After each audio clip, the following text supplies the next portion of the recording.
Bonjour à tous, bienvenue à l'église Elim. Je suis très heureux de soyez parmi nous ce matin. Beaucoup d'entre nous, je pense, sont partis en vacances. Donc, nous allons remettre tous ces instants dans la main du Seigneur. Je vous demanderai de prendre place. Vous qui êtes en présentiel et vous qui êtes en ligne aussi. Soyez les bienvenus. Avant de commencer par la louange, nous allons passer quelques instants dans la prière en remettant toutes choses, tous nos soucis, toutes nos inquiétudes et même demander au Seigneur toute sa bénédiction sur chacun de nos vies et pour notre Église aussi. Nous allons courber la tête et prier pour tous nos besoins et les besoins de chacun d'entre nous. Et aussi pour notre pays. Alléluia. Merci Seigneur parce que tu es là. Tu es là présent parmi nous. Tu es là parce que tu nous aimes d'un amour infini Seigneur. Seigneur, vraiment Seigneur, que vraiment ton esprit puisse immerger Seigneur, inonder Seigneur cette salle Seigneur. Vraiment Seigneur, que ton esprit puisse agir en chacun d'entre nous. Merci encore de bénir tous mes frères et sœurs qui sont partis en vacances ou en week-end, Seigneur. Et merci aussi pour ceux qui sont là, Seigneur. Vraiment, Seigneur, que nous remettons nos vies, nous remettons nos inquiétudes entre tes mains, Seigneur. Nous ne savons pas ce qui est fait le lendemain. Mais toi, tu connais chaque chose, Seigneur. Parce que nous te déposons tous nos fardeaux au pied de la croix, Seigneur Jésus. Merci encore. Continue à nous fortifier, à nous élever encore avec toi, Seigneur. Merci pour ta bonté. Merci pour ta grâce, cette grâce infinie, Seigneur, que nous ne méritons pas, mais que tu nous as donnée en abondance. Et gracieusement par ton sacrifice vivant sur la croix. Merci encore, Seigneur. Tu es, Seigneur, 3 fois saint. Alléluia. Merci encore de continuer à nous fortifier, à nous faire grandir en toi. Et merci, Seigneur, pour ton Église Elim, Seigneur. Vraiment, Seigneur, que tu puisses mettre des projets extraordinaire pour notre Église Elim, Seigneur. Que ce soit les membres, que ce soit notre local, Seigneur. Vraiment pour le développement, pour toutes choses, Seigneur, nous te remettrons en tes mains. Ce n'est pas de notre propre force, mais nous savons que tu puisses agir en chacun d'entre nous, Seigneur. Merci encore pour l'amour que tu nous donnes. Merci, merci et alléluia. Nous te prions, nous te remercions au nom de Seigneur Jésus-Christ. Amen. Je vous demande tous de vous lever. On va louer notre Seigneur par les chants. Alléluia. Bien. Moi, j'ai entendu quelqu'un dire Alléluia.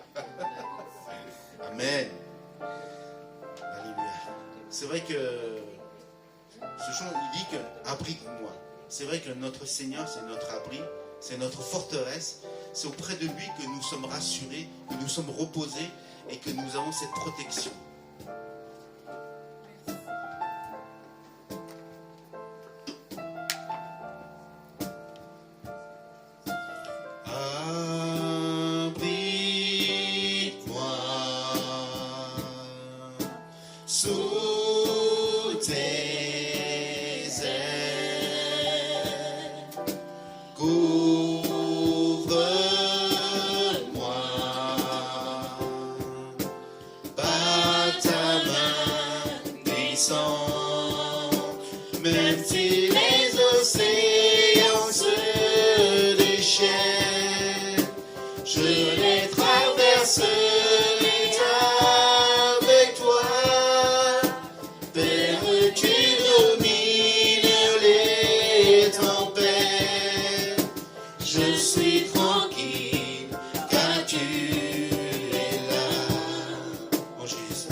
Sous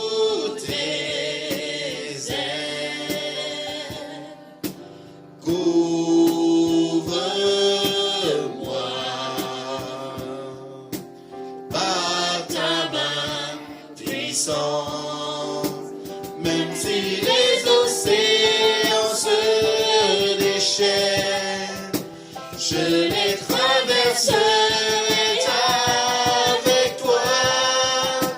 Père, tu domines les tempêtes. Je suis tranquille car tu es là. En Jésus seul, je me confie. Il me donne force, calme et puissance.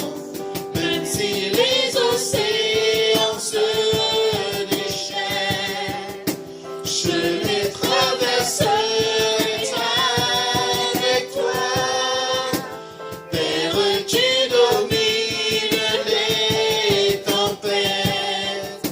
Je suis tranquille car tu es là. Même si les océans se déchaînent, je les traverserai avec toi.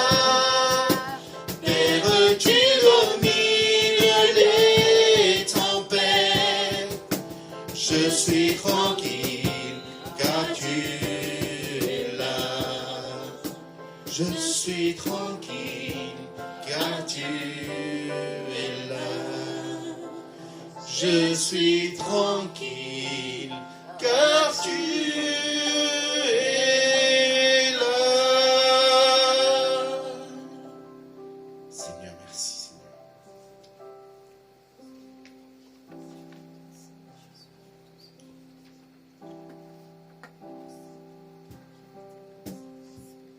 Alléluia.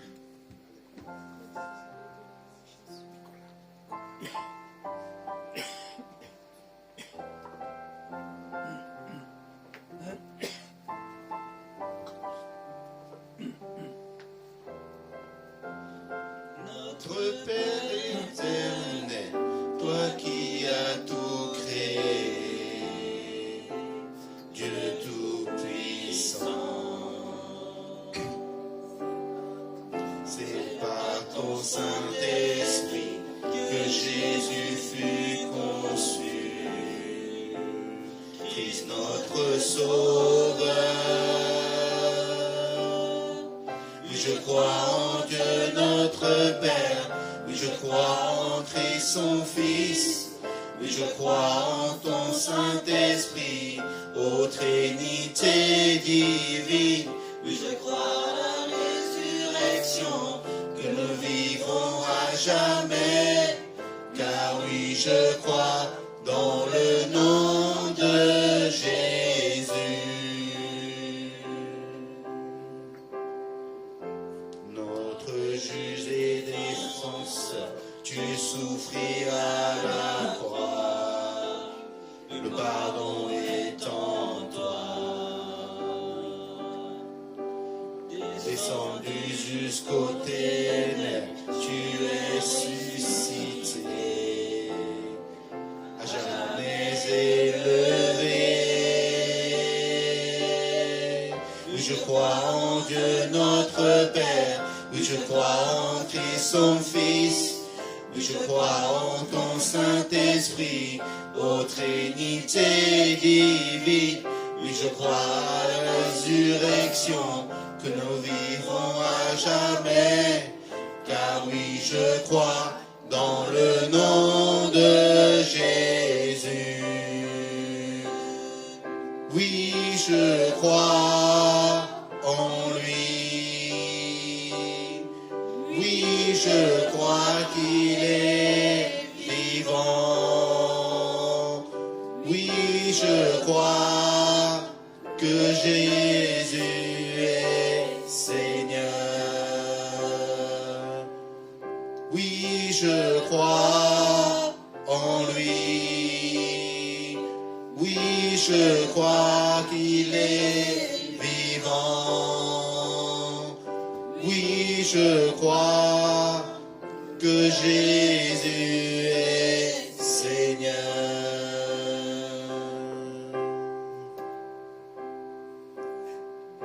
Oui, je crois à la vie éternelle, je crois qu'une vierge est née, je crois à la communion des saints et en ta sainte Église. Oui, je crois à la résurrection quand Jésus reviendra. Car oui, je crois dans le nom de Jésus. Oui, je crois en Dieu notre Père. Oui, je crois en Christ son Fils. Oui, je crois en ton Saint-Esprit, ô Trinité divine. Oui, je crois à la résurrection, que nous vivrons à jamais. Car oui, je crois dans le nom de Jésus. Alléluia. C'est bien. Je crois en toi, Seigneur, parce que c'est toi notre Dieu, toi notre Sauveur. Nous voulons encore élever ton saint nom encore ce matin, Seigneur. Sois élevé, sois glorifié. Alléluia.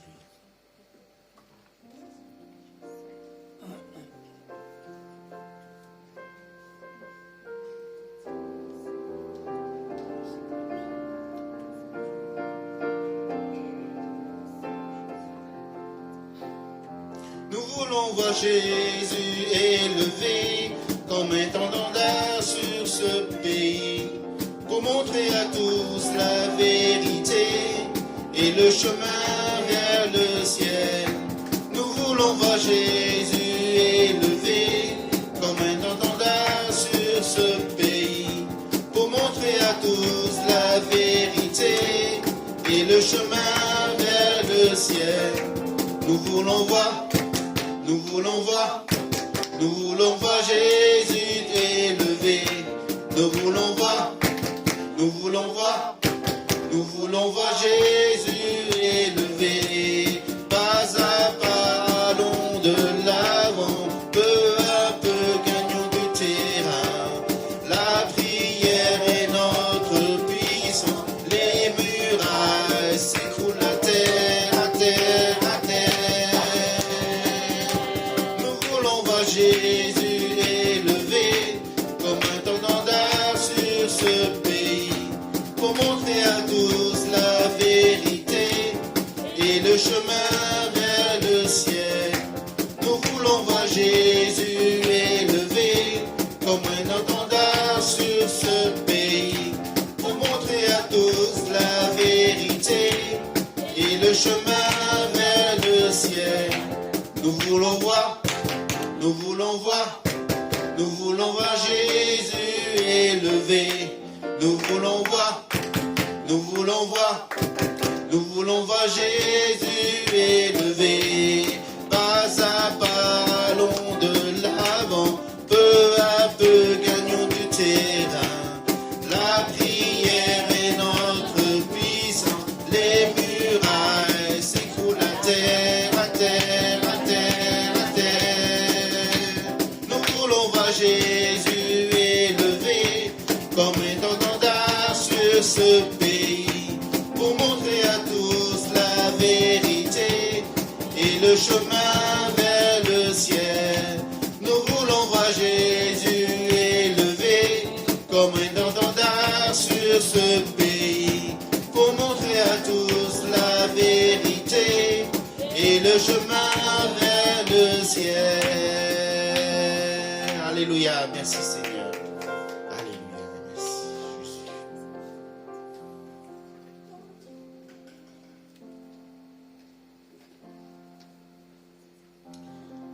Seigneur, nous voulons encore élever ton sein. Nous voulons encore dire merci de tout notre cœur.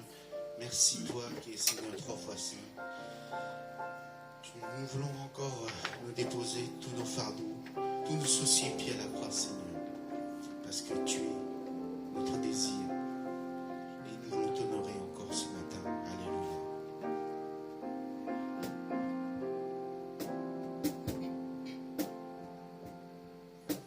Dieu, c'est mon désir de te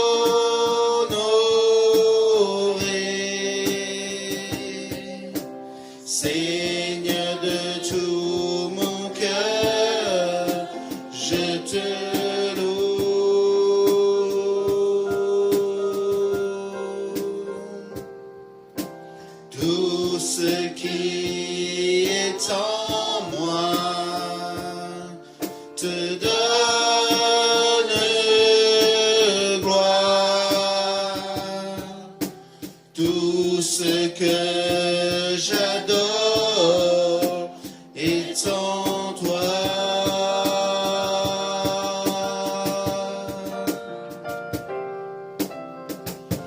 Je te donne ma vie, je te donne mon cœur. Tu es ma raison de vie, j'ai tant besoin de toi à chaque instant de ma vie. Seigneur, règne sur mon cœur. On reprend.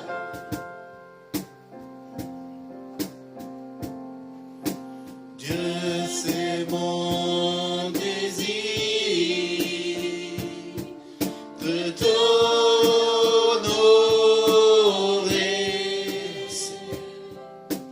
Seigneur, de tout mon cœur, je te loue.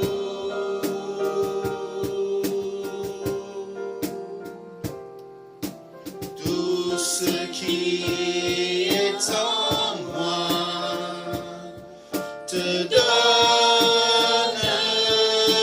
gloire.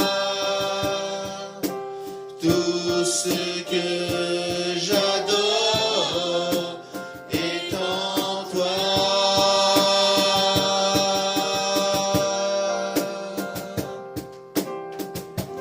Je te donne ma vie, je te donne mon cœur. Tu es ma raison de vie, j'ai tant besoin de toi à chaque instant de ma vie. Seigneur, règne sur mon cœur, je te donne ma vie, je te donne mon cœur. Tu es ma raison de vie, j'ai tant besoin de toi à chaque instant de ma vie. Seigneur, règne sur mon cœur. Seigneur, règne sur mon cœur.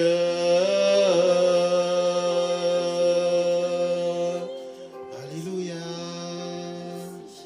Oh Seigneur, règne sur nos cœurs. Alléluia. Alléluia.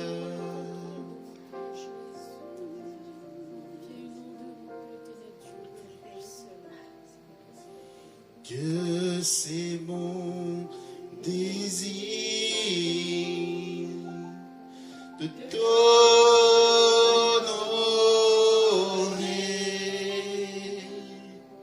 Seigneur, de tout mon cœur, je te loue.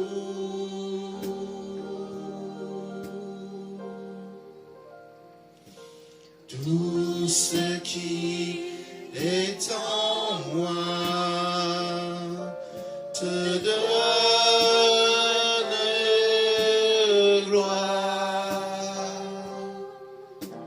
Tout ce que j'adore est en toi.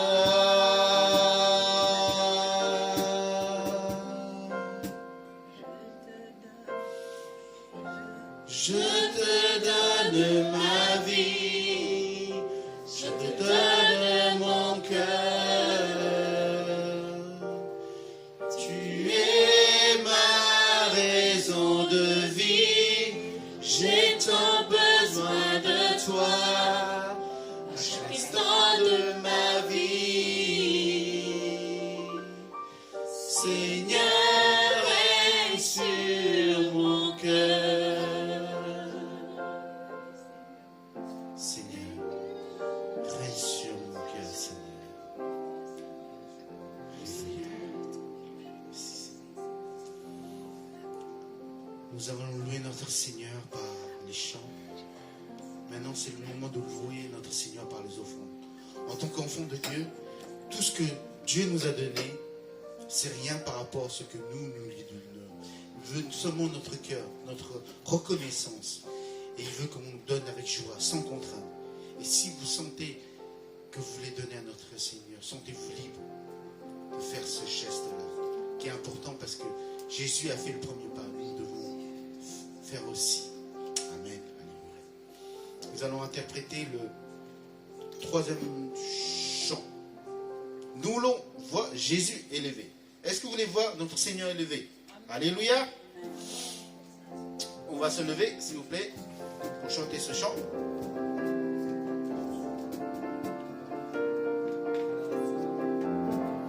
Nous voulons voir Jésus élevé comme étendard sur ce pays pour montrer à tous la vérité et le chemin vers le ciel.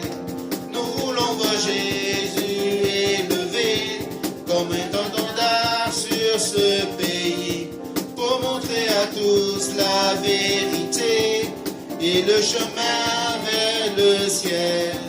Nous voulons voir, nous voulons voir, nous voulons voir Jésus élevé. Nous voulons voir, nous voulons voir, nous voulons voir Jésus élevé. Alléluia. Merci Seigneur pour chacun des bénédictions. Nous te prions pour ces offrandes, Seigneur. Vraiment, aide-nous avec un cœur reconnaissant, Seigneur, donné pour ton royaume, Seigneur. C'est vrai que ce royaume, Seigneur, nous appartient pas seulement à nous, mais à tous tes enfants, Seigneur. Et aide-nous, Seigneur, à faire partager cette bonne nouvelle que tu as été élevé, tu es revenu des morts et que nous avons cette vie en abondance avec toi, Seigneur. Vraiment, Seigneur, que cet argent, ces choses qui sont récoltées puissent fructifier et faire grandir l'avancement de ton royaume, Seigneur. Merci encore, Seigneur, pour ceux qui ont pu donner, Seigneur. Et aide ceux qui n'ont pas pu donner à donner par la suite, Seigneur. Merci encore, Seigneur, de nous bénir. Et nous te prions, nous te remercions en ton précieux nom. Au nom de Seigneur Jésus-Christ. Amen. Amen. Asseyez-vous. Bonjour à tous. Bienvenue à notre église Elim. Je pense que nous avons... Est-ce que nous avons des annonces, Cathy? Pour l'évangélisation, ah oui. sur le 4e samedi. Voilà. Nous sommes l'église des nations. Notre devise n'a toujours pas changé. On va le dire ensemble. Alors, le premier. Aimer Dieu. Aimer Dieu, voilà. Aimer la famille de Dieu et servir les autres. Amen. Donc, comme dit Cathy, nous avons sorti évangélisation la dernière semaine. 4e samedi du mois. Donc, ce sera normalement le 29. Voilà. Donc, le 29, si vous êtes disponible, si vous avez un cœur pour donner la parole du Seigneur dans le quartier, je vous invite à venir à 14h à l'église. Donc, si vous voulez plus d'avoir de renseignements, allez voir Pasteur Cathy pour ces renseignements. Voilà. Et nous avons aussi le rendez-vous de mercredi, donc sur Zoom, donc pour le groupe sinophone à partir de 15h30 et francophone à partir de 19h en Zoom. Voilà. Ah oui, nous avons aussi, ça fait 2-3 dimanches qu'on vous a demandé, en fait. Pour ceux qui ne sont pas au courant, Elim a pris le bail de ce local. Donc, comme nous voulons que le local soit un peu plus embelli, nous avons besoin de faire des petites rénovations. Donc, voilà.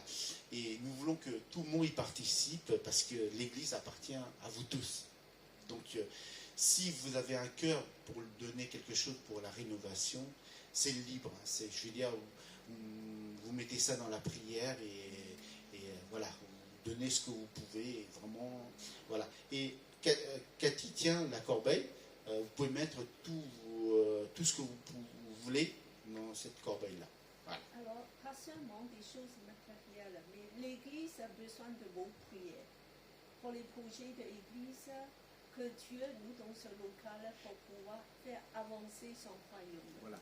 Et aussi, pour les projets de l'Église. voilà. Et aussi, si vous avez des choses qui vous est en trop, en double, comme on dit, donc vous pouvez, voilà, comme un don aussi, le donner à l'Église. Voilà. Parce que, pour vous dire, c'est qu'actuellement, c'est vrai que tout le matériel qu'on a, ça pas, sauf les instruments, tout le matériel appartient à l'Église évangile. Donc, quand ils vont déménager, à la fin du mois, tout va partir. Donc, on doit tout acheter, les chaises, les tables, tout. Donc, voilà. C'est bon? Il n'y a plus d'autres annonces? Ok, je vais passer au message. Aujourd'hui, nous avons... Après le culte, il y a le pique-nique. Ah oui, après le culte, il y a le pique-nique dans le parc. C'est à Parc Pinel, je crois que c'est à côté, c'est pas très loin. Donc voilà, je vous invite à y rester. Donc je vais passer la parole au prédicateur du jour, le pasteur Soké, pour le message. Merci beaucoup. Je n'ai pas l'habitude de prendre le micro. Je ne dérange pas cette couche, non? Je peux l'utiliser, profiter pour...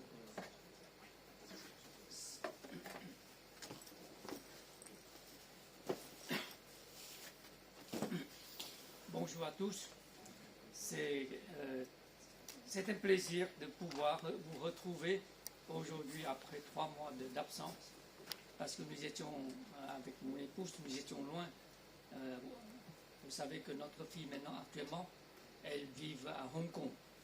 Elle était à Shanghai pendant 5 ans, et voilà, finalement, par la miséricorde, la grâce de Dieu, elle a pu quitter la Chine après le Covid, mais c'était le moment difficile. Finalement, elle a s'installé à Hong Kong, elle a trouvé un nouveau travail, et donc ça nous permet de pouvoir continuer d'aller leur rendre visite. Et c'est un endroit, si vous voulez, c'est là que nous pouvons mettre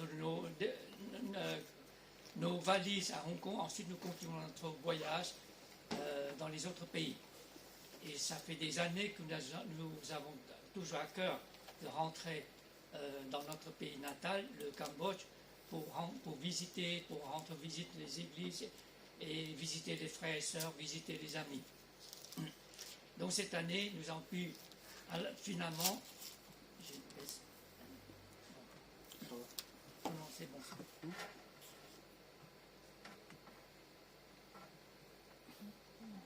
Voilà. Donc cette année, nous avons pu nous consacrer tout le mois de mai à visiter le Vietnam et le Cambodge. Nous ne pensons pas aussi simplement aller visiter les amis pour leur dire bonjour, avoir un repas avec eux. Finalement, c'était une grande surprise pour nous que le Seigneur nous a ouvert les portes, le Seigneur nous a montré les choses à faire.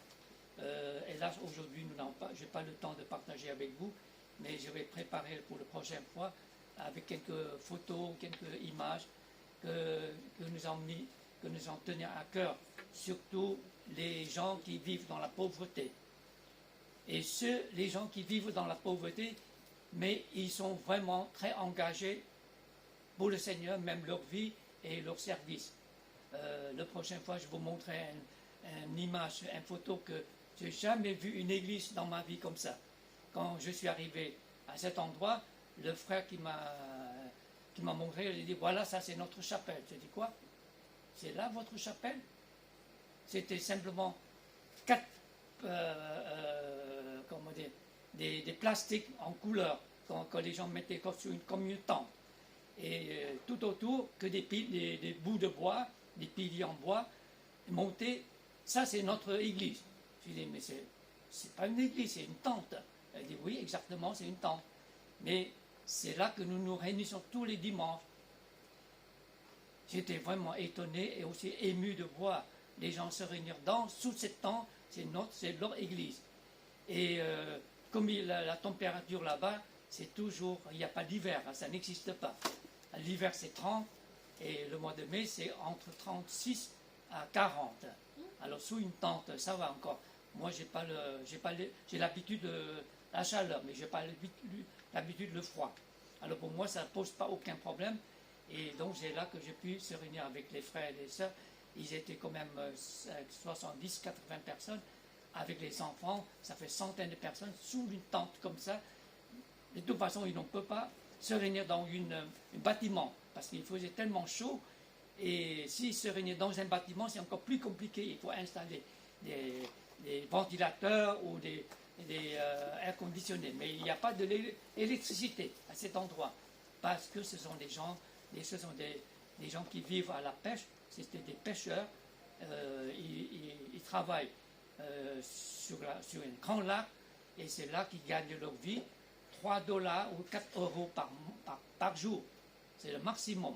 Parfois, demi-journée, c'est 2 euros la journée, demi-journée. C'est là que leur travail, leur vie. Alors ces gens-là, ils vivent sur une lac, il y a sans eau, sans électricité. Et l'eau d'où il vient, c'est l'eau de pluie. Et combien de mois il y a la pluie? Il n'y a que le mois d'octobre et novembre, c'est tout. C'est tout ce qu'ils ont.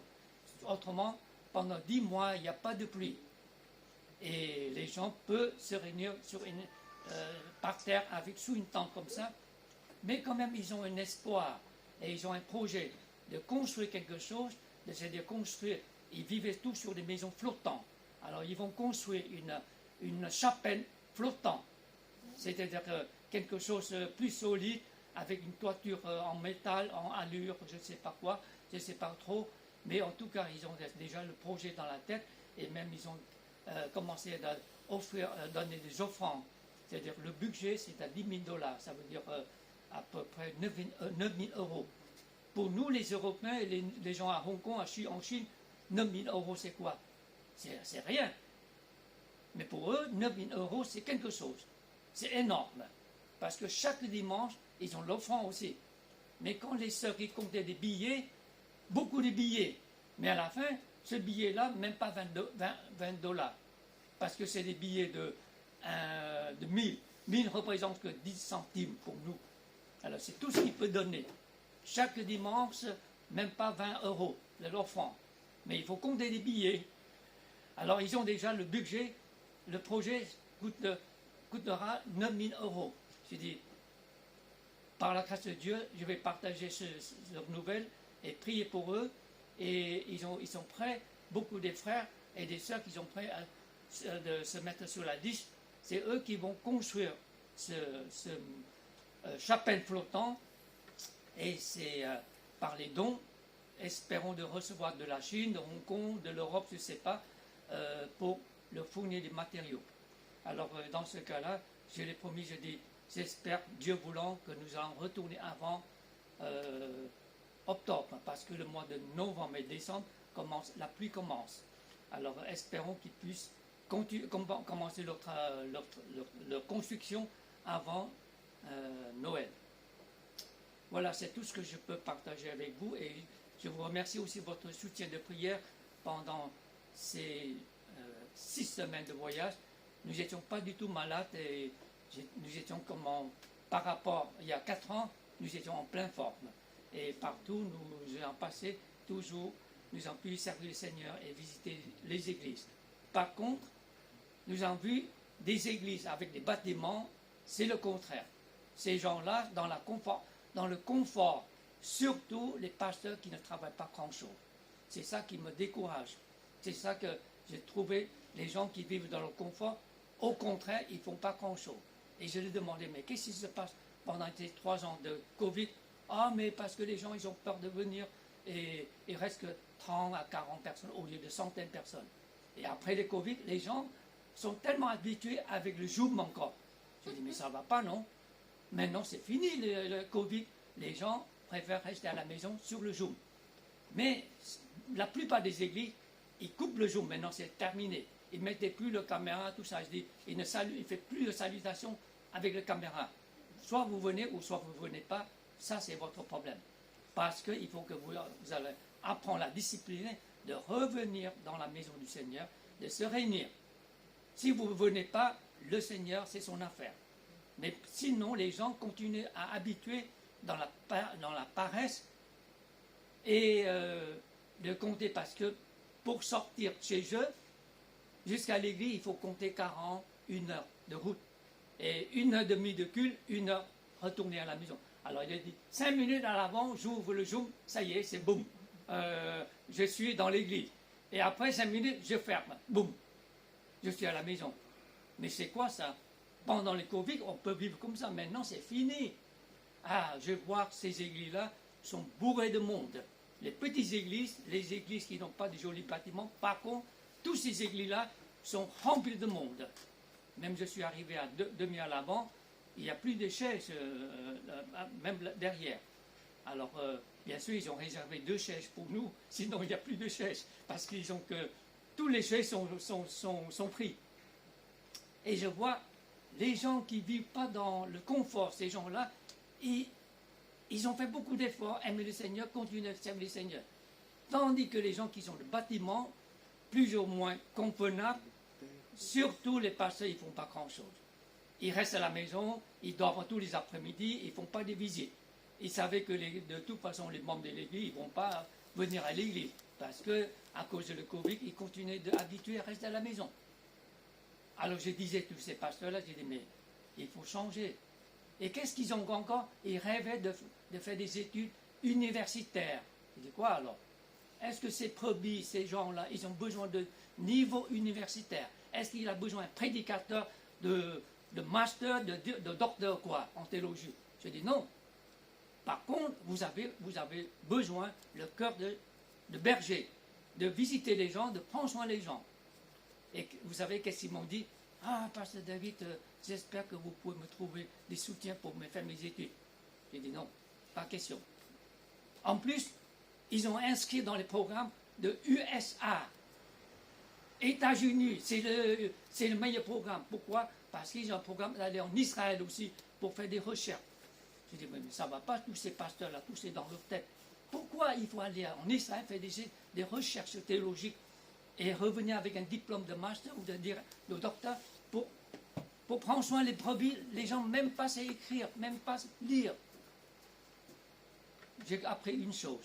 Les gens qui ont des bâtiments confortables, ces gens-là, ils perdent la vision.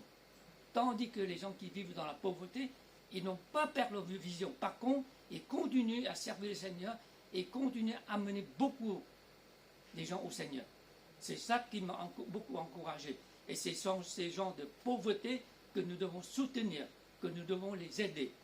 Alors tout de suite, je l'ai promis, je dis, Dieu voulant, je reviendrai pendant 1 mois, rester avec ces gens qui sont dans la pauvreté. Mais je n'irai pas dans les bâtiments, dans les églises avec des bâtiments, je ne sais pas, jolis ou pas jolis, avec des air conditionnés, avec des lettres qui viennent de la Chine tellement modernes. Donc il y a 2 sortes d'églises là-bas, soit les églises qui ont besoin de nos soutien, nos prières et notre aide, soit les gens qui perdent la vision. Alors c'est à nous de choisir. Donc avec moi et ma femme, nous avons décidé de, si Dieu voulant, nous retournerons le mois de septembre ou octobre. Alors désolé pour Cathy, si nous partirons le mois de septembre, je vais essayer comme même promis la 3e semaine pour apporter le message. Et octobre, si Dieu voulant, octobre, novembre, décembre, nous ne serons pas là encore. Mais nous reviendrons quand même avant Noël. Parce qu'il veut que nous restons pour fêter Noël. J'ai dit non, pas question. Parce que Noël, pour nous, la famille est importante. De toute façon, fête de Noël, vous pouvez le faire, la fête de Noël. Il dit, mais Pasteur David, quand nous aurons le bâtiment flottant, vous ne serez pas là. J'ai dit, mais ce n'est pas mon affaire. C'est votre église, ce n'est pas mon église. Pourquoi je dois rester fêter dans le bâtiment de flottant? C'est la gloire du Seigneur. N'oubliez pas, ce n'est pas votre gloire. Le Seigneur a pitié de vous et il va vous fournir des matériaux pour construire une chapelle flottante, un endroit pour se réunir permanent. Mais il ne faut pas penser que c'est à quelqu'un de l'étranger ou aucune personne d'entre nous à construire, à pouvoir faire ce genre de choses. C'est Dieu qui va vous fournir un endroit convenable et durable. Et donc je dis, pas question, nous n'allons pas rester pour Noël, nous reviendrons avant Noël, pour rester dans la famille. Et donc voilà, je vous remercie de votre soutien de la prière. Nous sommes très reconnaissants. Le Seigneur nous a ouvert les yeux nous a donné cette possibilité de servir les gens qui sont dans la difficulté, dans le besoin. Ce matin, avant de faire la lecture, j'aimerais que nous passions un moment de prière. Prier le Seigneur nous aide, le comprend dans la lecture de sa parole. Seigneur Jésus, nous te remercions parce que tu es le Dieu, le Créateur de tout puissant, de l'univers. Le ciel et la terre t'appartiennent. Seigneur, nous te remercions parce que notre vie t'appartient aussi. Parce que en Jésus-Christ, tu nous as donné la vie éternelle. C'est en Jésus-Christ que nous avons l'espoir et la paix, la joie de pouvoir vivre tous les jours avec toi. Nous te remercions encore, Seigneur, particulièrement maintenant, presque c'est la fin de Covid, dans le monde entier, tout le monde se réunir dans l'église sans crainte et pouvoir se réunir dans la joie, dans la célébration, dans la louange.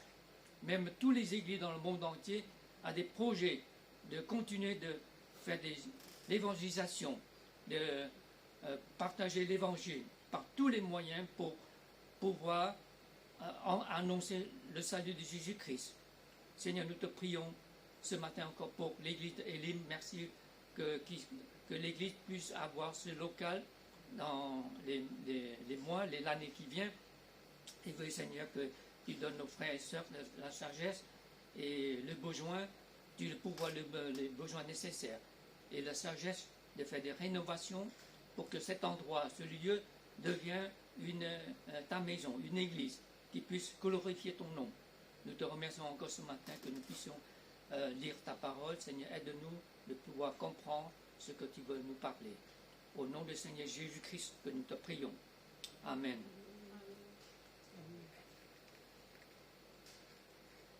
En continuant d'étudier la vie d'Abraham, nous arrivons aujourd'hui dans le chapitre 14.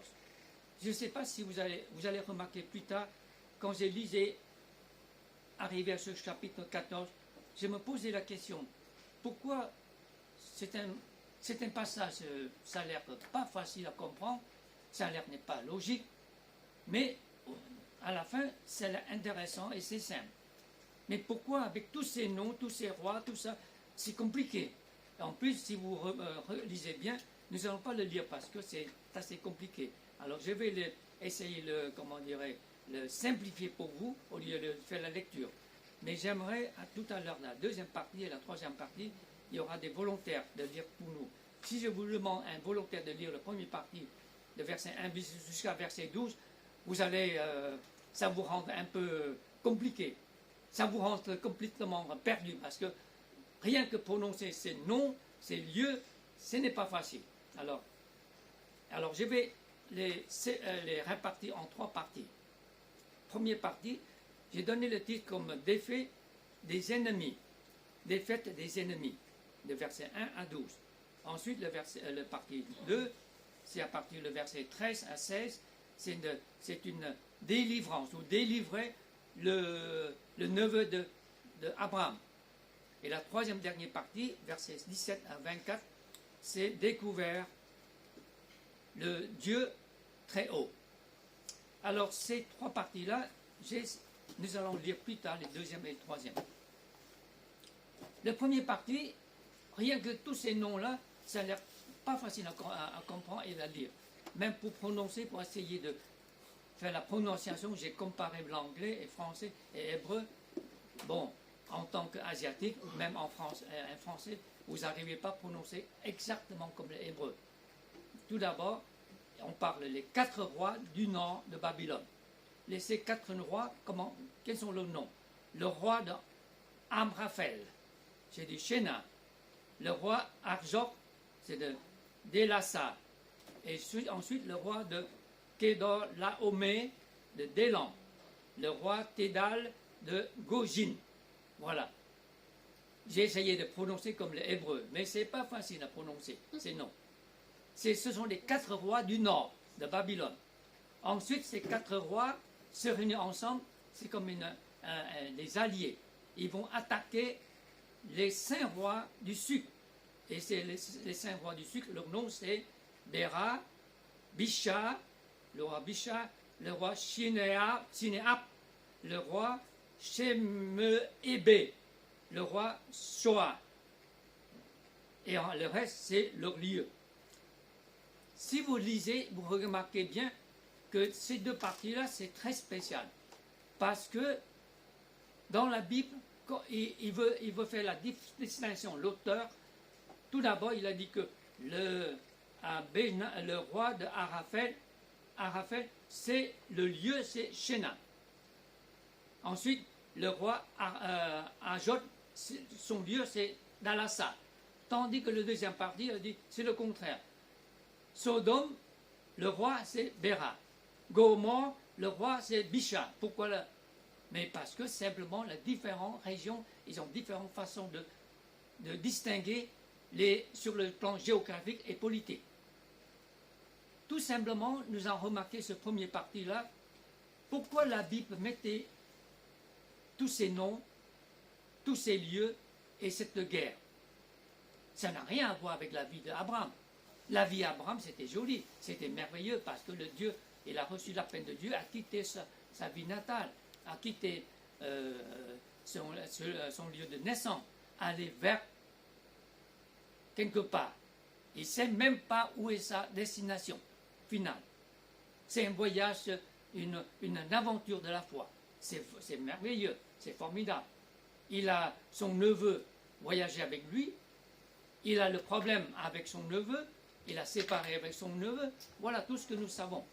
Mais ici nous arrivons au chapitre 14, pourquoi il y a tous ces noms, tout d'un coup, ce petit parti-là, c'est ces quatre rois contre les 5 rois. Ça n'a rien à voir avec la vie d'Abraham. Quand je lisais ceci, je dis, mais sûrement, le Seigneur, il a quelque chose pour nous apprendre. Alors pour moi, ce parti-là, c'était défait des ennemis. C'est un conflit politique. C'est un conflit entre les rois. Pour quelle raison? La Bible a dit très bien marqué, pendant 12 ans, les 5 rois du sud devraient soumettre les 4 rois du nord. Mais à la 13e année, il se révoltait. C'est-à-dire, je peux imaginer, il doit soumettre les règlements, les ordonnances, l'autorité et payer des impôts, etc. Mais à la 13e année, ils se réunirent et révoltaient contre le roi du Nord. Ça, on se trouve aujourd'hui dans le monde entier, le même système, problème politique. Exactement comme l'Europe aujourd'hui. Nous vivons dans cette situation. Les 36 de l'Europe, des pays de l'Europe, nous sommes prêts à se réunir être plus forts. Éviter des critiques ou des attaques de l'ennemi. L'Europe devient encore plus forte parce que nous vivons sous une pression. Quand nous étions à Hong Kong, en Asie, partout, on nous demande « Ça va, la vie en Europe? Vous n'êtes pas peur? Vous n'êtes pas peur? Les missiles, tout ça ?» J'ai dit « C'est quoi les missiles ?» Mais parce qu'on a entendu tous les jours dans les informations, les missiles de l'Est vont jusqu'à l'Ouest. Ils vont détruire toute l'Europe. Ah bon? Vous pensez que c'est aussi dangereux que ça? Est-ce que vous pensez vraiment les missiles de l'Est, ils vont sauter, ils vont en action? Je ne pense pas. Si vraiment dans ce cas-là, c'est la 3e guerre mondiale, alors seulement, est-ce que nous sommes prêts à rencontrer notre Seigneur? C'est là que vous devez poser la question. Et pendant ces 3 ans de Covid, est-ce que vous êtes prêts à rencontrer le Seigneur? Nous, on était à Hong Kong, nous étions aussi contaminés. Et jamais eu ce Covid. Mais la première chose, dit, c'est quoi? C'est ça le Covid? C'est aussi simple que ça? Nous étions 5 jours à la maison. Ça a commencé à tousser un peu parce que le lundi de Pâques, nous étions une quinzaine à manger ensemble. On était 16 personnes, il n'y a que 5 personnes qui sont malades. Tous les autres, ils ne sont pas malades. Et au début, nous avons commencé de tousser. J'ai dit, mais peut-être hier soir, nous avons mangé trop de la friture. Ou je ne sais pas. Et pendant 2 jours, le deuxième jour, ça toussait beaucoup. Et ma femme me dit, oh sûrement, on va boire des sirops, on va boire des tisanes, beaucoup de l'eau. Et après, ma fille a dit, on va quand même essayer de faire la test. Et nous avons fait la test. Tout est positif, tous les 3. Alors nous avons séparé, chacun dormait dans un coin. et demander nos fils de prier pour nous. Et notre fils aîné, tout de suite, il a répondu, ne crains rien et pas besoin de mettre des masques, puisque tous les trois, vous êtes contaminés, vous avez le Covid, alors restez à la maison, c'est tout, dormir. Parce que ce Covid-là n'est pas aussi grave que j'ai atteint l'année passée, avant Noël. Ils ont eu une grippe qui est encore plus pénible que ce Covid. Parce que ce dernier virus, c'est une sorte de grippe, si vous voulez. Moi, j'ai toussé un peu, mais je n'ai pas la fièvre. Et j'ai des courbatures partout. J'ai pris seulement un comprimé de effarance et tout. Et j'ai dormi pendant 4 ou 5 jours. Mais quand même, nous n'avons pas le droit de sortir. Et nous n'avons pas le droit de rencontrer les gens que nous ne connaissons pas. De toute façon, tous les trois, et nous sommes tous à la maison. Nous avons le droit de sortir dans le petit parc derrière le bâtiment pour faire un peu d'exercice, pour prendre l'air. Mais nous devons annuler tous nos rendez-vous. Et ensuite, le deuxième fois, mon fils nous a téléphoné. Papa, maman, vous savez, Dieu vous a préparé quelque chose. Et vous essayez d'avoir le Covid. Comme ça, le mois prochain, vous pouvez aller en voyage. Pendant 6 mois, vous ne risquez rien. Ah bon, je ne savais pas. Mais aussi simple que ça. Mais ce n'est pas aussi compliqué que ça. Alors j'ai compris que le Seigneur, pourquoi, avec ma fille, tous les trois, on était à la maison pendant 5 jours.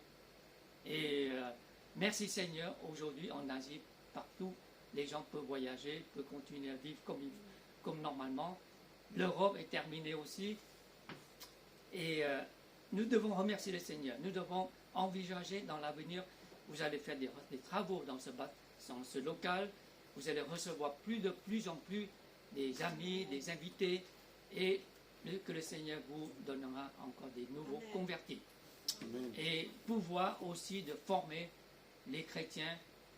Mais une chose, n'oublions pas, c'est très important, votre accueil et l'environnement. Je veux souligner ce mot environnement, parce que c'est quand même important. Les gens venaient à l'église, j'ai vu en Asie, c'est un très bon exemple. N'imaginez pas qu'eux, ils ont cette idée. Tous les lieux de culte, c'était impeccable. Moi, j'imagine, c'est pas de luxe, mais c'est impeccable. Rien, même le projecteur, hein, je ne vous critique pas. Simplement, je vous donne une suggestion. Votre son est trop compliqué, là. Il y a 3 langues. Vous chantez que le français, pourquoi il y a de l'anglais et le chinois? À quoi ça sert? Et au Cambodge, si c'est le culte chinois, il n'y a que le chinois. Si c'est en cambodgien, que le cambodgien. Il ne mélange pas. Et chaque mot est très précis. Et les jeunes, ils sont tellement doués. Hein. Le système est incroyable, tellement rapide et efficace. Même les lettres, agrandir, réduire, tout de suite, il s'est manipulé. Mais parce qu'il fait ça tous les jours. Il ne sait pas lire, il ne sait pas écrire, mais il sait très bien manipuler l'ordinateur. C'est formidable. Il n'y a pas d'erreur du tout sur les projecteurs. Je vous dis seulement une chose, les gens sont très sensibles, surtout les visiteurs. Ils venaient dans une église, ils voyaient l'église, oh là là, c'est comme ça, qu'est-ce que c'est ça? Ils ne reviendront plus. Je vous dis franchement, ce n'est pas pour vous décourager, c'est pour vous encourager, pour vous donner une idée. Parce qu'il y a tellement de choix dans l'église. Rien que Paris, combien d'églises françaises? L'église chinoise, il y a combien d'églises chinoises? À notre époque, il n'y a que 2 églises chinoises. Je n'avais pas le choix. Soit je vais à l'église Wenzhou, ou soit je vais dans mon propre église. Aujourd'hui, il y a 26 églises chinoises. Alors ça veut dire que les gens, ils sont le shop around, en anglais shop around. Ils vont visiter tout autour, à quel endroit il leur convient. Et en Asie, c'est pareil. Au Cambodge, c'est pareil. Rien que dans la capitale, il y a 50 églises. Il y a tellement de choix. Les petites églises, ils ne peuvent pas continuer à vivre. Parce qu'ils se réunissent dans un local comme ça, comme ci, comme ça. Mais tandis que les autres, ils continuent de grandir. Parce que les gens, ils viennent, ils trouvent que tout est impeccable. Et ils continuent de revenir. Et je demande, franchement, de tout mon cœur, je prie que le Seigneur vous donnera un pasteur. Parce que c'est quand même important. Les gens, ils venaient, qui est le pasteur? Oh, il n'y a pas de pasteur. Ah bon, c'est quoi ça? Et ils vont partir. Et aussi le prédicateur est très important. Chaque dimanche, j'ai discuté avec Katie.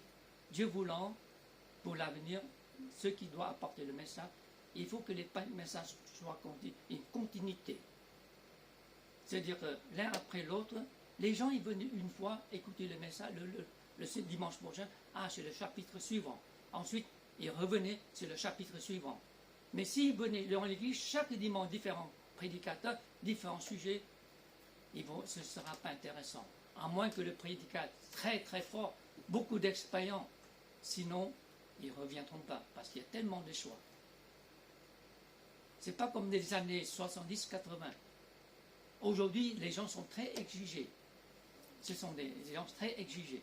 Mais pourquoi l'Église, nous ne voulons pas mettre une exigence dans notre qualité, dans notre organisation, dans notre façon de louer le Seigneur? Nous devons penser ça. Nous devons agir, nous devons faire comme il faut, comme le Seigneur nous donne la sagesse. Donc, franchement, de tout mon cœur, je prie que le Seigneur vous conduira une personne. Et aujourd'hui, j'ai entendu, Winnie a dit Pasteur Cathy.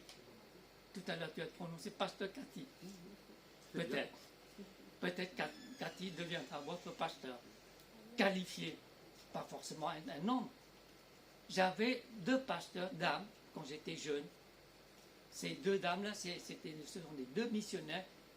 Et elle a servi toute leur vie dans l'église chinoise au Cambodge. C'est comme notre pasteur. Sauf qu'elle ne peut pas faire de cérémonie de mariage. Parce que ce sont des demoiselles. Donc chaque fois quand il y a le mariage, c'est un autre pasteur local qui fera le mariage. Alors peut-être, le Seigneur voulant, Cathy deviendra votre pasteur. Pourquoi pas? Si elle est fidèle, si elle est capable de gérer l'église, de conduire les troupeaux, marcher avec le Seigneur et de être nourri dans la parole de Dieu. Voilà, je suis désolé, je suis un peu hors du sujet. Mais nous arrivons ici, les quatre rois du Nord commençaient à attaquer, ou si vous voulez, reprendre le pouvoir sur les 5 rois du Sud. Et qu'est-ce qu'ils font? La Bible a dit, simplement, ils ont commencé de... Mais la Bible n'a pas dit qu'ils ont massacré les gens. Simplement, il y a des gens qui fuirent vers ailleurs, ou bien qui furent vers la montagne. Et en même temps, le plus important, c'est de mentionner un nom que nous connaissons très bien. C'est le neveu de Lot, c'est Abraham, Lot. Et toute sa famille et tous ses biens sont pris. Et ici, je me demande pourquoi ils n'ont pas, dans la guerre, sûrement il y a des massacres. Et pourquoi ils n'ont pas massacré Lot et toute sa famille? Moi, j'ai imaginé simplement, ils étaient un étranger, parce qu'ils venaient du Nord. Il était le neveu d'Abraham. Peut-être, les 4 rois du Nord, ils savaient, ah bon, ça, on nous a entendu parler. Abraham et son neveu, maintenant, il est à Godon. Alors, dans ce cas-là, il ne faut pas lui faire du mal, parce qu'il n'a rien à faire avec les gens du Sud. Peut-être. Ce que moi, j'imagine. Alors, simplement, on a pris tous ses biens et aussi ses serviteurs et toute sa famille avec les 4 rois du Nord. Voilà les premières parties, c'est tout ce que nous avons appris. Deuxième partie, avant de continuer, j'aimerais demander un volontaire pour nous. Est-ce qu'il y aura un volontaire pour nous lire ce passage? Chapitre 14, versets 13 à 16. David? Toi? Oui, s'il vous plaît. Très bien. Alors, Versets 13 à 16. Un rescapé vint l'annoncer à Abraham, l'Hébreu. Celui-ci demeurait aux chaînes de Mamré, l'Amoréen, frère d'Eshcol et frère d'Aner, qui avait fait alliance avec Abraham. Dès qu'Abraham eut appris que son neveu avait été capturé, il arma 318 de ses plus braves serviteurs nés dans sa maison, et il poursuivit les rois jusqu'à Dan. Il divisa sa troupe pour les attaquer de nuit, lui et ses serviteurs. Il les battit et les poursuivit jusqu'à Oba, qui est au nord de Damas. Il ramena tous les biens. Il ramena aussi Lot, son frère, avec ses biens, ainsi que les femmes et le peuple. Amen. Ce deuxième partie-là, le plus important, c'est que Abraham a entendu cette mauvaise nouvelle. Et il savait que, vous vous rappelez, il a appelé son neveu. Il n'a pas dit que c'est mon neveu, il a dit c'est mon frère. Ça, c'est un respect. Comment dire, Abraham est si humble. Et pourtant, il a ses droits, il a son pouvoir de ne pas appeler son neveu frère. Et puisqu'il a appelé son neveu frère, pour nous montrer qu'il est un homme de bien, un homme de l'autorité, mais un homme de très humble devant le Seigneur et devant son neveu. Il a pris cette mauvaise nouvelle, alors il a demandé, il a discuté sûrement avec ses alliés. Il a aussi deux alliés. Mais la Bible n'a pas dit qu'il a demandé l'aide à ses deux alliés d'aller chercher, aller délivrer son neveu. Simplement, la Bible a bien mentionné, il a mobilisé ses 318 braves serviteurs. Ces serviteurs, dans le temps, la plupart des serviteurs sont aussi formés en cas de besoin comme guerriers, comme soldats. Et ils sont prêts à faire la guerre, à se défendre, à attaquer les ennemis. Alors, Abraham a fait des choix. Ce sont les meilleurs cavaliers. Et il lança le poursuite l'ennemi jusqu'à Dan. En fait, le côté Israël n'est pas très grand, le pays. Il n'a que à peu près 350 km et 200 km de large. Une journée, vous pouvez faire tout le pays d'Israël. Mais seulement, Israël n'a pas beaucoup de routes. Ils n'ont qu'une seule, deux voies, une voie rapide comme autoroute, et l'autre voie, c'est département, c'est tout. Le reste, c'est des petites routes montagneuses. Donc, de nord jusqu'à la mer Morte n'est pas très loin, à peu près 120 km. Mais il faut toute la journée, parce que c'est des petites routes montagneuses. Aujourd'hui, ils ont des routes plus larges, mais le problème, c'est que ce n'est pas facile de voyager parce qu'il faisait tellement chaud. Alors, les gens du nord, pour arriver à la mer Morte, pour faire la guerre, c'est compliqué. Et il fallait du temps, il faut du temps. Et maintenant, Abraham a appris cette nouvelle, comment il a choisi? Il a choisi ses meilleurs cavaliers, et pour pouvoir reprendre ou délivrer son neveu Lot n'est pas aussi simple, parce qu'il faut faire tout le voyage, arriver au sud, et ensuite comment délivrer son neveu. La Bible a dit simplement, il a attaqué la nuit. Ça veut dire qu'Abraham, il a quand même une stratégie. Il a une grande connaissance géographique et il a d'expérience. Et il savait déjà comment former ses braves serviteurs. Et il a décidé d'attaquer l'ennemi pendant la nuit. Et ça, c'est son stratégie. Et même, il a dit, la Bible simplement dit qu'il a réparti en deux parties. Sûrement, c'est plus grand parti.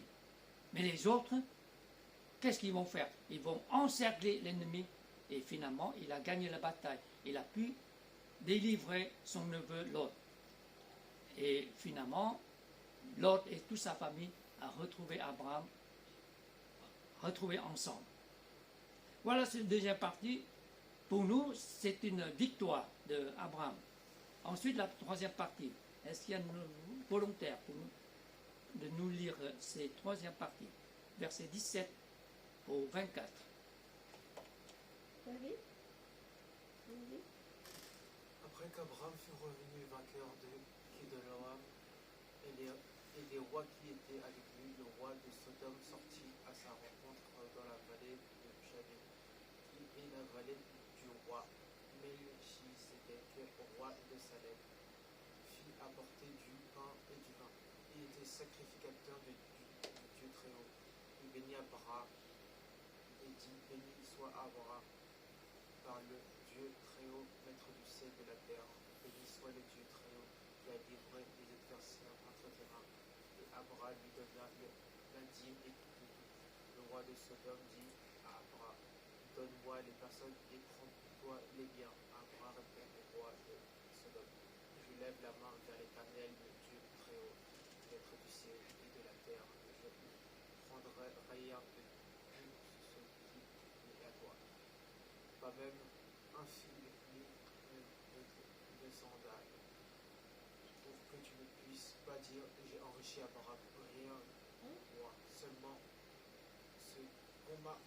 ce qu'on mange, j'ai les jeunes gens de la part des hommes qui sont allés avec moi, allés et Eshkol, Maré, eux ils prendront leur part.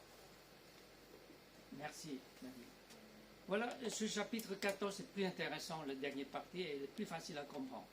Alors ici, j'ai donné le titre comme découvert ou découvrir le nom de Dieu, Dieu très haut.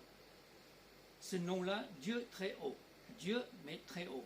Et qu'est-ce que ça veut dire Dieu très haut? Ça veut dire Dieu de créer le ciel et la terre. Tout d'abord, Abraham, après sa victoire, il revenait, et dans la ville de Sodome, quand même, pour moi, au début, j'ai compris que Sodome et Gomorrhe, c'est ces deux villes-là, il n'y a que des méchants.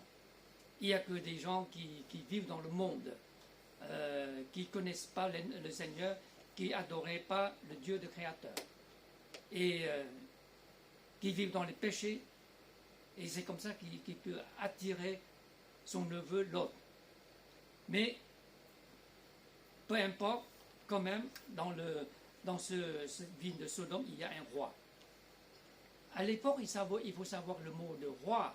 Ce n'est pas très grand, ce n'est pas un pays, ce n'est pas quelque chose, un grand roi. C'est comme un seigneur. Dans l'histoire de la France, chaque région, il y a un petit seigneur. Et ici, le roi, c'était un petit seigneur. Et ce petit couple-là, parmi ce couple, il y a un leader. Et ce leader, on ne savait pas qu'est-ce qu'il a fait. Tout simplement, il a sorti de son domicile, de son environnement, et il s'appelle Melchisédek. Alors, dans l'épître hébreu, quand nous avons étudié cet épître, il mentionnait encore ce personnage. Mais ce qui est curieux, on ne savait pas pourquoi la Bible dit qu'il n'a pas ni père ni mère. Et certains commentateurs disent « Ah, ça c'est l'incarnation de Christ ». Mais fais attention, ce n'est pas l'incarnation de Christ.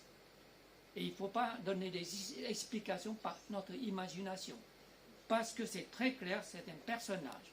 C'est un petit seigneur, c'est un personnage qui venait à la rencontre d'Abraham, qui venait de bénir Abraham et de prier pour Abraham.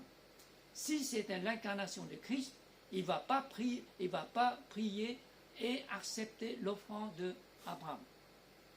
Dieu n'a pas besoin de notre 10%. Ici, nous voulons apprendre quelque chose, que dans ce milieu, cette ville de Sodome, une ville de païens, mais quand même, il y a quelqu'un qui a un grand respect, qui croit en Dieu. Ce petit seigneur-là, il est prêt à bénir, à prier pour Abraham et de recevoir ce que Abraham lui donne. On peut imaginer, ça représente une sorte de deux couples de chrétiens. Abraham, c'est un autre couple, tandis que Melchisédek, c'est un autre couple de chrétiens qui acceptent aussi de se rencontrer ensemble. Pour nous, les évangéliques, nous n'allons pas interpréter n'importe comment que toutes les imaginations sur la vie de Jésus-Christ. Certaines choses, on peut expliquer ceci, mais pas toutes les choses. J'ai entendu la première fois, il y a un prédicateur qui dit que Melchisédek, c'est l'incarnation de Christ. Alors j'ai trouvé c'est un peu bizarre. J'ai continué de faire des recherches. Ça n'a rien à voir avec l'incarnation de Christ. Et ça ne collait pas du tout. Pourquoi? C'est parce qu'à cause ni frère, ni père, ni mère. Simplement avec le ni père, ni mère, nous disons c'est l'incarnation de Christ. Et ça, c'est une grande erreur. Exactement comme les témoins de Jéhovah ou les Mormons. Les témoins de Jéhovah, les Mormons, ils ont, si vous voulez, ils ont coupé toute la phrase de la Bible et prenaient seulement un ou deux mots et collaient ensemble et disaient voilà, ni père ni mère, c'est l'incarnation de Christ. Mais ensuite, Christ est sous-maître, Christ était créature, il n'est pas créateur. Il est plus petit que Jéhovah. Et Jéhovah, c'est le plus grand. Alors là, c'est encore rigolo. C'est encore, je trouvais, c'est ridicule. Et ce n'est pas logique du tout. Puisque l'incarnation de Christ, Christ est créature, Christ n'est pas plus grand que Jéhovah. Mais c'est n'importe quoi, cette interprétation. L'autre jour, mon fils, il m'a téléphoné. Il est en Asie en ce moment de travailler. Et le dimanche, il était dans un petit restaurant en train de manger. Il a rencontré deux témoins Jéhovah. Venez discuter avec lui. Parce qu'il donnait des tracts, des prospectus. Et mon fils a commencé à discuter avec lui. Et il sortait de la Bible, tout ça. Il croyait que mon fils ne comprend pas la Bible. Mais pourtant, mon fils, il ne connaît pas que beaucoup des versets bibliques. Simplement, mon fils a essayé de comprendre, de le convaincre. Il dit, l'important, quelle est votre relation avec Christ?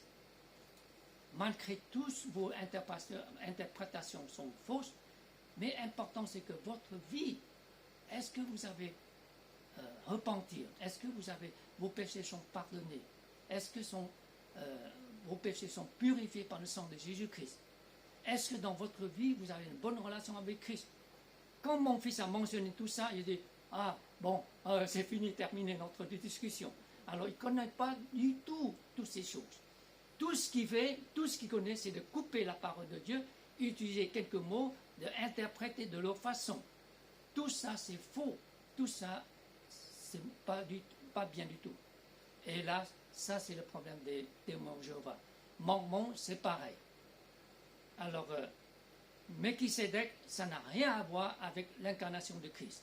Il est simplement un petit seigneur, comme nous, mais il a un nom de Salem. Salem, ça veut dire la paix. Mais ce qui est important, c'est que ce personnage-là, il est aussi le prêtre du Seigneur. C'est ça, j'ai compris pourquoi la première fois j'ai entendu ce prédicateur, il a dit que ni père ni mère, et il est le roi, il est la paix, il est le prêtre. Mais attention, il n'est pas le grand prêtre. Jésus-Christ est le grand prêtre. Et lui, il n'est pas le grand prêtre. Si jamais la Bible a mis ce mot-là, le grand prêtre, peut-être, je suis d'accord.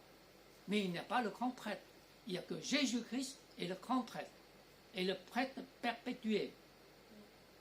Pour toujours. Il est le prêtre, ça veut dire qu'il vient pour aussi servir, adorer le Seigneur, le Dieu, le Créateur. Et c'est la première fois qu'il a utilisé ce mot-là. Il a dit, il a béni Abraham en disant, béni soit Abraham par le Dieu très haut qui a créé le ciel et la terre. Ce mot Dieu très haut, c'est la première fois qu'il a utilisé ce mot pour adresser l'Éternel. Et c'est la première fois que Abraham a découvert ce mot. Si vous voulez, c'est la première fois que Abraham a appris Dieu le très haut. Dieu le très haut. Pour nous aussi, en tant que chrétiens, la première fois, peut-être vous avez entendu parler Jésus, ou certains vous ont entendu parler de Christ, ou Sauveur, peu importe. Jésus-Christ le Sauveur, c'est pour une personne. C'est le Fils, le deuxième de la Trinité. Tandis que le mot Dieu très haut, c'est inclus de tout. Le Père, le Fils et le Saint-Esprit. Le Créateur du ciel et la terre. Et pour Abraham, c'est la première fois qu'il a appris ce mot pour adresser l'Éternel. Je retournerai le chapitre 13, 12 et 13. Abraham, il a dressé l'autel, vous vous rappelez? Mais il ne sait pas le nom de Dieu. Simplement l'Éternel. Mais ici, il a pris un autre mot, le Créateur du ciel et la terre. Dieu de très haut. Et ensuite, il a répété le même mot, parce qu'il a pris ce mot. Il a dit envers Melchisédek, je dis que le Dieu très haut qui a créé le ciel et la terre, je jure devant lui que je ne prendrai rien de ce qui t'appartient, même pas un fil ou un courroie de sandales, pour éviter que tu diras, j'ai enrichi Abraham. Et Abraham, il a pris ce mot, il a répété ce mot. En tant que chrétien, nous allons continuer à découvrir le Dieu, son nom. Aujourd'hui, bien sûr, nous remercions le Seigneur parce que nous avons la Bible. Nous avons la Bible entière.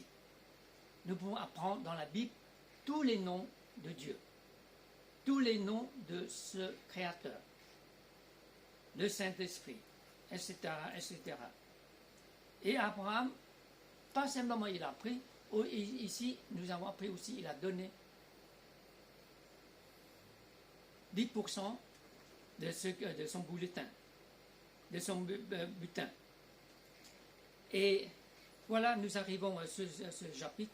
Qu'est-ce que nous pouvons apprendre comme, à travers la leçon de la vie d'Abraham? Ici, il a appris d'adorer un nouveau nom de l'Éternel. Il a appris de donner ce que Dieu lui donne. Il y a 10%, les dixièmes de butin. Comme nous, aujourd'hui, nous voulons donner ce que Dieu nous a béni. Seulement le dixième, 10%. Ça ne représente pas grand-chose. Mais Dieu nous a bénis et il nous reste encore 90% pour que nous puissions vivre et se nourrir. Et dans ce chapitre, nous pouvons apprendre 3 choses. Premièrement, ce bataille intensif entre les rois représente une sorte de conflit dans le monde entier. Et parfois, c'est un conflit aussi, pas dans le monde, mais dans notre famille et dans nos relations amicales. Il y a des moments difficiles dans notre vie. Nous avons toujours des conflits, parfois des conflits que nous n'arrivons pas à comprendre, que nous n'arrivons pas à résoudre. J'ai rencontré récemment un couple que nous connaissons depuis des années et je ne sais pas qu'est-ce qui se passe avec lui. Il ne veut plus parler avec nos enfants.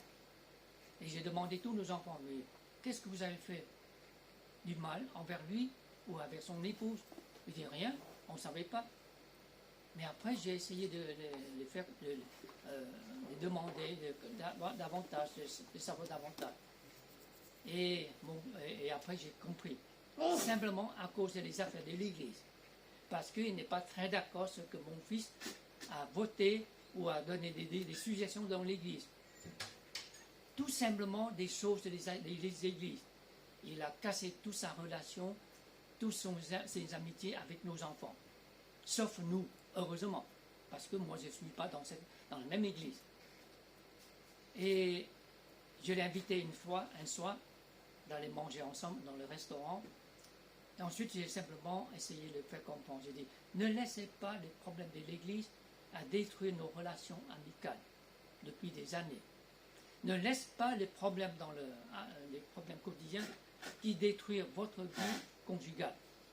Ne laisse pas les problèmes inattendus de détruire votre relation avec les enfants. J'ai rencontré notre fille aussi à Hong Kong. Elle est devenue chrétienne et elle a prié tous les vendredis soirs dans le petit groupe et de prier pour mes parents, pour que je puisse annoncer l'évangile, partager l'évangile avec mes parents. Mais ça, c'est bien. Et j'ai demandé, où se trouvent tes parents? Ah, ils sont en Chine. Et qu'est-ce qu'ils font? Alors là, je ne veux pas vous donner trop les détails. Son père, c'est une personne très, très importante.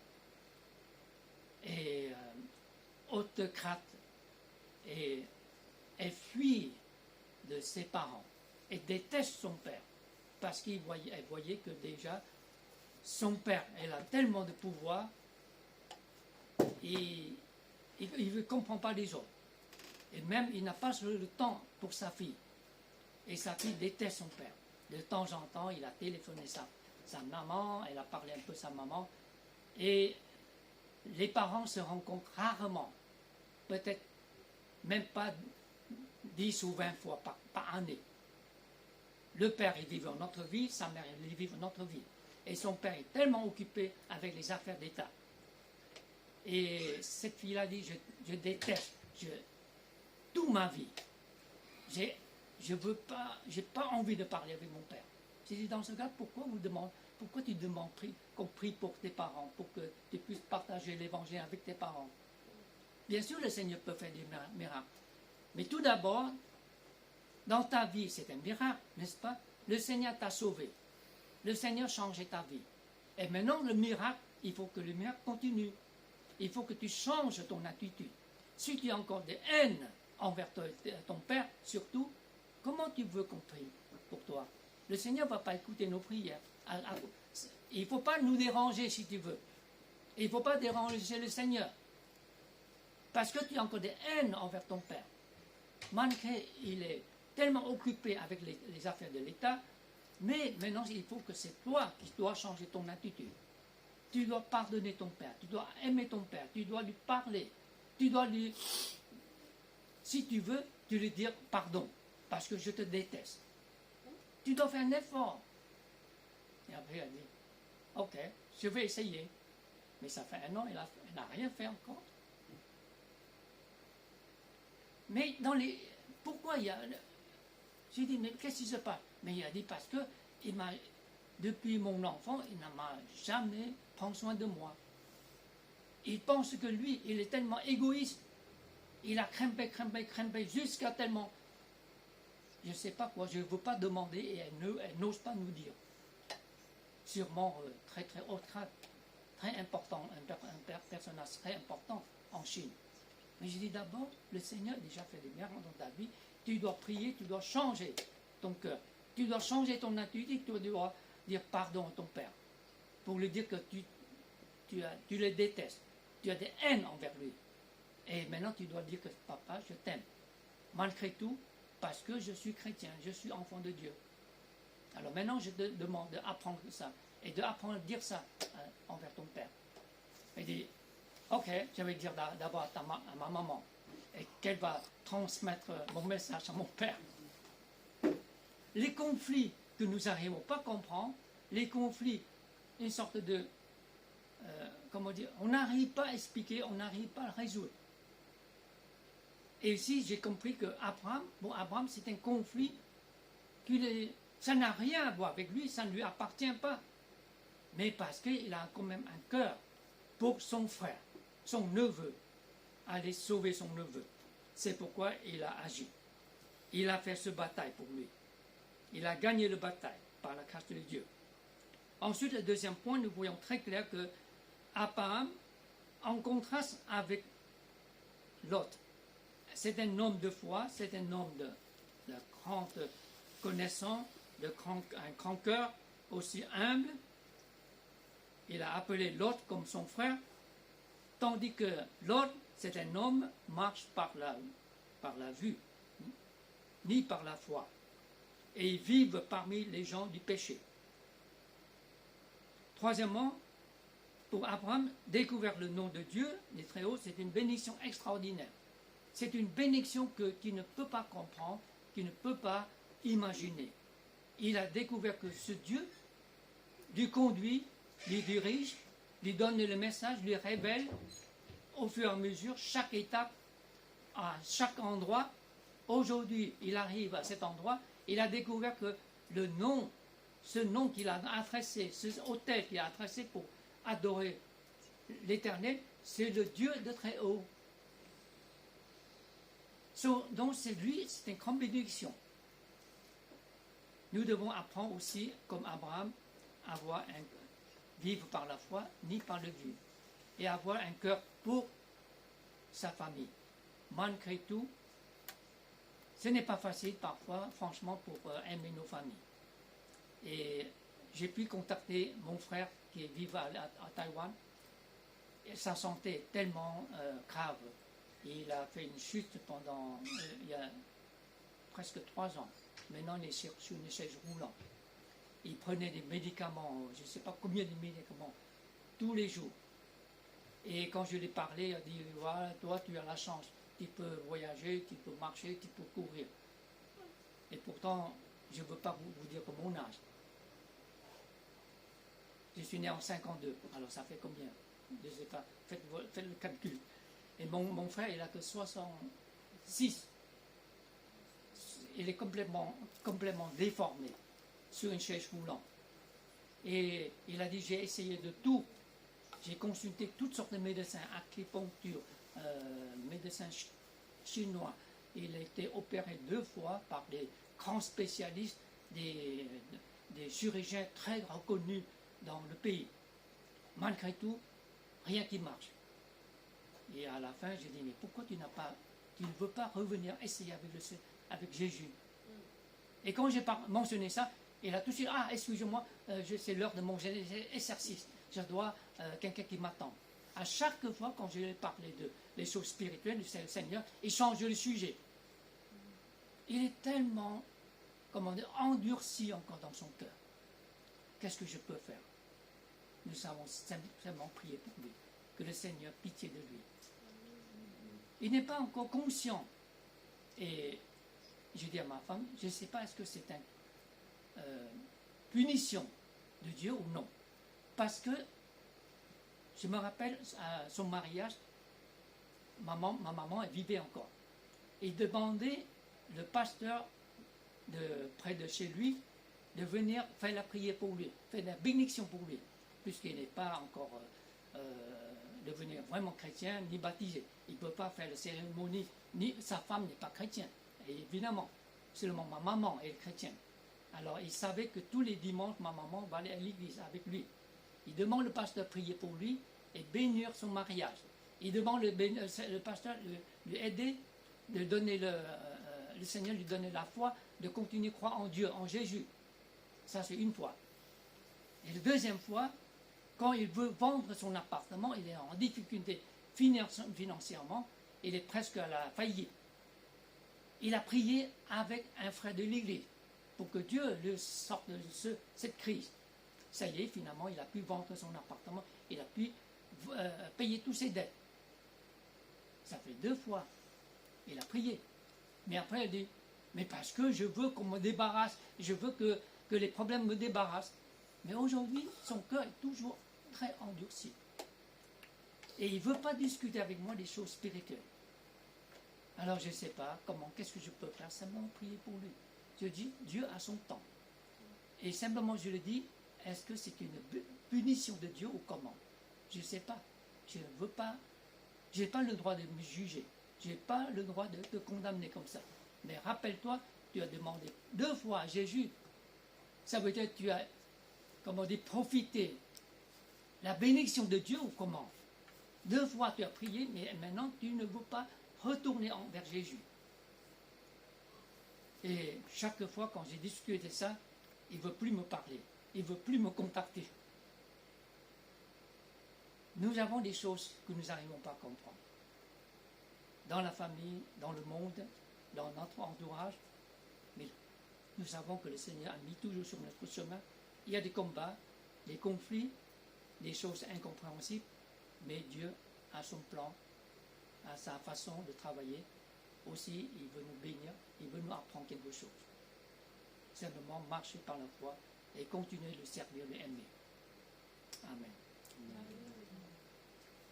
Nous allons remercier le Seigneur, prier ensemble. Seigneur Jésus, merci parce que tu es toujours là, tu prends soin de nous, tu ne lâches pas, tu ne laisses pas aller seul sur ce chemin de la vie, tu nous accompagnes tous les jours, même tes mains tout puissantes, comme nous avons chanté, loué tout à l'heure, et tu prends soin toujours de nous, et tu nous tiens dans tes mains, tu nous as soutenus dans les moments difficiles, et tu as résolu le problème pour nous. Seigneur, nous voulons te remercier encore une fois ce matin. Aide-nous, Seigneur, à apprendre comme Abraham de vivre par la foi ni par la vue. De continuer à marcher avec toi, de t'aimer, de te servir. Au nom du Seigneur Jésus-Christ, nous te prions. Amen. Amen.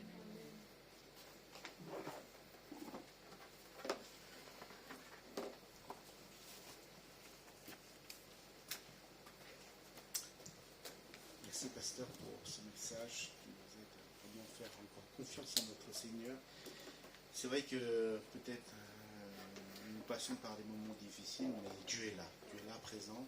Comme on l'a eu dans l'exemple d'Abraham, de Lot, voilà, Dieu était présent et Dieu est présent avec nous aussi. Amen. Alléluia. Le culte prend fin et on vous donne rendez-vous dimanche prochain. Bon dimanche.